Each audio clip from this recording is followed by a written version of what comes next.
ஆரங்குன்றம் அழகிய முருகா தீராவினைகள் தீர்த்திட வேண்டும்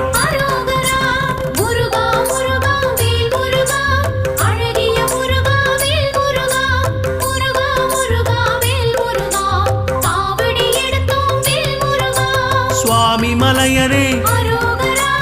ஏரகத்திரைவா அப்பனுக்கு பாடம் சொன்ன